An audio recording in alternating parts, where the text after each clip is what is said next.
2026 বিশ্বকাপের নিজেদের যাত্রাটা সুখকর হয়নি ব্রাজিলের জন্য। নিজেদের উদ্বোধনী ম্যাচে মরক্কোর বিপক্ষে একরাশ হতাশা নিয়ে ম্যাচ শেষ করেছে সেলেসাওরা। মরক্কোর বিপক্ষে শোচনীয় পারফরমেন্স করে ড্র নিয়েই সন্তুষ্ট থাকতে হয়েছে ব্রাজিলকে। অ্যাটলাস লায়ন্সদের বিপক্ষে 1-1 গোলে ড্র করে পয়েন্ট ভাগাভাগি করে নিয়েছে 5 বারের বিশ্ব চ্যাম্পিয়নরা।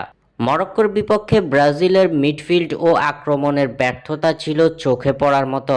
মিডে ক্যাসেমিরো ও লুকাস পাকেতার ব্যর্থতায় আক্রমণের পসরা সাজাতে পারেনি কার্লো আনচেলত্তির শিষ্যরা।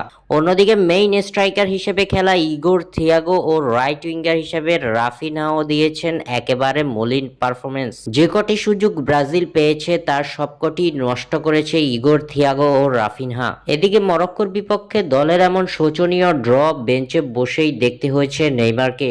ইনজুরির কারণে ছিলেন না স্কোয়াডে, যার ফলে ব্রাজিলকে ভুগতে হয়েছে বেশ ভালোভাবেই। ম্যাচে নেইমারের অভাব হাড়ে হাড়ে টের পেয়েছে ব্রাজিল। তবে এবার সুখবর আসতে চলেছে সেলেসাওদের জন্য। মাঠে ফিরতে চলেছেন ব্রাজিলিয়ান সুপারস্টার। জানা গেছে পায়ের মাংসপেশির ইনজুরি কাটিয়ে মাঠে ফিরতে যাচ্ছেন নেইমার। ব্রাজিলিয়ান সংবাদ মাধ্যম গ্লোবো স্পোর্টস জানিয়েছে, আগামী সোমবার অর্থাৎ 15 তারিখ থেকে জাতীয় দলের ক্যাম্পে অনুশীলনে যোগ দিবেন ব্রাজিলের ইতিহাসের সর্বকালের সর্বোচ্চ এই গোলদাতা। সবকিছু ঠিকঠাক থাকলে আগামী 20 জুন হাইতির বিপক্ষে ব্রাজিলের দ্বিতীয় ম্যাচের স্কোয়াডে থাকার সম্ভাবনা রয়েছে নেইমারের, যা ব্রাজিল ও নেইমার ভক্তদের জন্য সুখবর বটে। স্বাক্ষর থেকে সাদবির ইসলাম।